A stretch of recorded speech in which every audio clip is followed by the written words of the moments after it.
सुप्रभात। आज हम कक्षा 6 की हिंदी की पुस्तक बाल राम कथा का पहला अध्याय अवधपुरी में राम का वाचन करेंगे। उससे पूर्व मैं आपको इसके बारे में संक्षिप्त में बताती हूँ। बाल राम कथा में प्रभु श्री राम के जीवन का वर्णन किया गया है। सबसे पहले राम की जीवन कथा का वर्णन महर्षि वाल्मीकि कृत रामायण में हमें मिलता है, जो कि संस्कृत भाषा में लिखी गई थी। इसके पश्चात श्री तुलसीदास जी ने रामचरितमानस की रचना की, जो आज घर घर में पढ़ी जाती है। रामचरितमानस अवधी भाषा में लिखी गई थी। बच्चों के पाठ्यक्रम में सरल हिंदी भाषा में इसे लेकर आए श्री मधुकर उपाध्याय बाल राम कथा के रूप में। तो आइए आज हम इसका पहला अध्याय पढ़ते हैं, अवधपुरी में राम। यह कथा अवध की है और बहुत पुरानी है। अवध में सरयू नदी के किनारे एक अति सुंदर नगर था, अयोध्या। सही अर्थों में दर्शनीय, देखने लायक, भव्यता जैसे उसका दूसरा नाम हो। अयोध्या में केवल राजमहल भव्य नहीं था, उसकी एक एक इमारत आलीशान थी। आम लोगों के घर भव्य थे, सड़कें चौड़ी थी, सुंदर बाग बगीचे, पानी से लबालब भरे सरोवर, खेतों में लहराती हरियाली, हवा में हिलती फसलें सरयू की लहरों के साथ खेलती थी। अयोध्या हर तरह से संपन्न नगरी थी। संपन्नता कोने अंतरे तक बिखरी हुई। सभी सुख, सब समृद्ध, दुख और विपन्नता को अयोध्या का पता नहीं मालूम था, या उसे नगर की सीमा में प्रवेश की अनुमति नहीं थी। पूरा नगर विलक्षण था, अद्भुत और मनोरम। उसे ऐसा होना ही था। वह कौशल राज्य की राजधानी था। राजा दशरथ वहीं रहते थे। उनके राज में दुख का भला क्या काम। राजा दशरथ कुशल योद्धा और न्यायप्रिय शासक थे। महाराज अज के पुत्र, महाराज रघु के वंशज, रघुकुल के उत्तराधिकारी। रघुकुल की रीति नीति का प्रभाव हर जगह दिखाई देता था। सुख समृद्धि से लेकर बात व्यवहार तक लोग मर्यादाओं का पालन करते थे, सदाचारी थे। पवित्रता और शांति हर जगह थी, नगर में भी, लोगों के मन में भी। राजा दशरथ यशस्वी थे। उन्हें किसी चीज़ की कमी नहीं थी। राज सुख था, कमी होने का प्रश्न ही नहीं था। लेकिन उन्हें एक दुख था, छोटा सा दुख, मन के एक कोने में छिपा हुआ। वह रह रहकर उभर आता था, उन्हें सालता रहता था। उनके कोई संतान नहीं थी। आयु लगातार बढ़ती जा रही थी।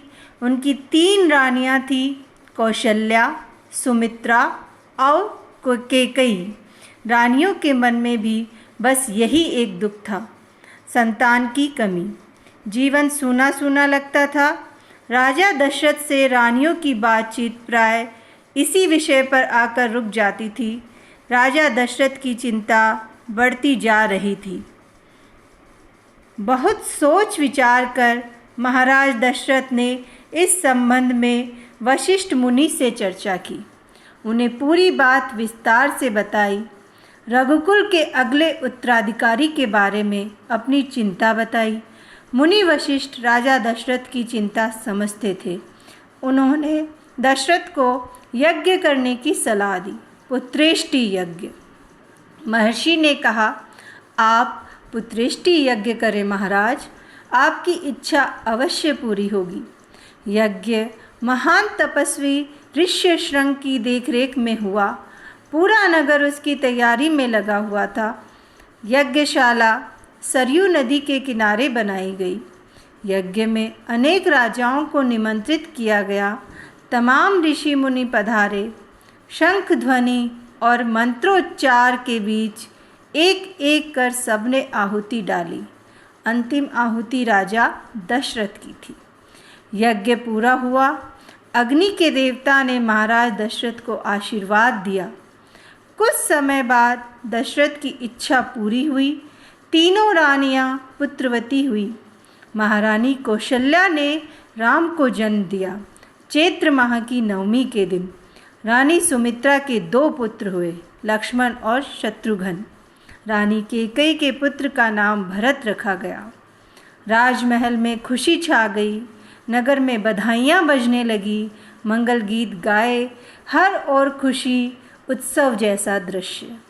राजा दशरथ प्रसन्न थे, उनकी मनोकामना पूरी हुई। प्रजा प्रसन्न थी कि दशरथ की चिंता दूर हुई। नगर में बड़ा समारोह आयोजित किया गया। धूमधाम से आयोजन में दूर दूर से लोग आए। राजा दशरथ ने सबको पूरा सम्मान दिया, उन्हें कपड़े, अनाज और धन देकर विदा किया। चारों राजकुमार धीरे धीरे बड़े हुए। वे बहुत सुंदर थे, सुदर्शन। साथ खेलने निकलते तो लोग उन्हें देखते रह जाते, आंखें उनसे हटती ही नहीं थी। चारों भाइयों में आपस में बहुत प्रेम था। वे अपने बड़े भाई राम की आज्ञा मानते थे। खेलकूद में लक्ष्मण प्रायः राम के साथ रहते। भरत और शत्रुघ्न की एक अलग जोड़ी थी और बड़े होने पर राजकुमारों को शिक्षा दीक्षा के लिए भेजा गया। उन्होंने कुशल और अपनी विद्या में दक्ष गुरुजनों से ज्ञान अर्जित किया, शास्त्रों का अध्ययन किया, शस्त्र विद्या सीखी। चारों राजकुमार कुशाग्र बुद्धि थे, जल्द ही सब विद्याओं में पारंगत हो गए। राम इसमें सर्वोपरि थे। उनमें कई अन्य गुण भी थे, विवेक, शालीनता और न्यायप्रियता। राजा दशरथ को राम सबसे अधिक प्रिय थे, ज्येष्ठ पुत्र होने के कारण और इन मानवीय गुणों के कारण भी। राजकुमार कुछ और बड़े हुए, विवाह योग्य। नगर में इसकी चर्चा होने लगी। महाराज दशरथ भी ऐसा ही चाहते थे, अपनी संतानों के लिए सुयोग्य वधुएं। परिजनों में चर्चा पहले से ही हो रही थी। बाद में पुरोहितों को भी इसमें शामिल कर लिया गया। अयोध्या का राजमहल। एक दिन ऐसी ही चर्चा चल रही थी, गहन मंत्रणा। तभी एक द्वारपाल घबराया हुआ अंदर आया। उसने सूचना दी कि महर्षि विश्वामित्र पधारे हैं। महाराज दशरथ तत्काल अपना आसन छोड़कर खड़े हो गए, द्वार की ओर बढ़े। महर्षि की अगवानी करने उन्हें लेकर दरबार में आए। विश्वामित्र को ऊंचा आसन दिया गया। विश्वामित्र कभी स्वयं राजा थे, बहुत बड़े और बलशाली। बाद में अपना राजपाट छोड़ दिया, संन्यास ग्रहण कर लिया, जंगल चले गए। वहीं उन्होंने अपना आश्रम बनाया। उसे उन्होंने सिद्धाश्रम नाम दिया। महर्षि के स्वागत सत्कार के बाद दशरथ ने कहा, महर्षि आज्ञा दें, मैं आपकी क्या सेवा कर सकता हूँ। आप अपने मन की बात कहिए, आपकी आज्ञा का पूरी तरह पालन होगा। राजन, मैं जो मांगने जा रहा हूँ उसे देना आपके लिए कठिन होगा। आप आज्ञा दीजिए महर्षि, मैं उसे पूरा करने के लिए तत्पर हूँ, बिल्कुल नहीं हिचकूँगा। मैं सिद्धि के लिए एक यज्ञ कर रहा हूँ। अनुष्ठान लगभग पूरा हो गया है, लेकिन 2 राक्षस उसमें बाधा डाल रहे हैं। मैं जानता हूँ कि उन राक्षसों को केवल एक ही व्यक्ति मार सकता है, वह राम है। आप अपने ज्येष्ठ पुत्र को मुझे दे दें ताकि यज्ञ पूरा हो। विश्वामित्र ने कहा। दशरथ पर जैसे बिजली गिर पड़ी। वह अचकचा गए। उन्हें उम्मीद ही नहीं थी कि मुनिवर उनसे राम को मांग लेंगे, उनके ज्येष्ठ पुत्र, उनके सबसे प्रिय। दशरथ चिंता में पड़ गए। विश्वामित्र दशरथ की दुविधा समझ रहे थे। उन्होंने कहा, मैं राम को केवल कुछ दिनों के लिए मांग रहा हूँ। यज्ञ 10 दिन में संपन्न हो जाएगा। महाराज दशरथ दुखी हो गए। पुत्र वियोग की आशंका से कांप उठे। दरबार में सन्नाटा छा गया। दशरथ की दशा देख मंत्री चिंतित हो गए, पर चुप थे, शांत थे। इतने में दशरथ काँप कर बेहोश हो गए। होश आया तो डर ने उन्हें फिर जकड़ लिया। मूर्छित होकर दोबारा गिर पड़े, संज्ञा शून्य पड़े रहे।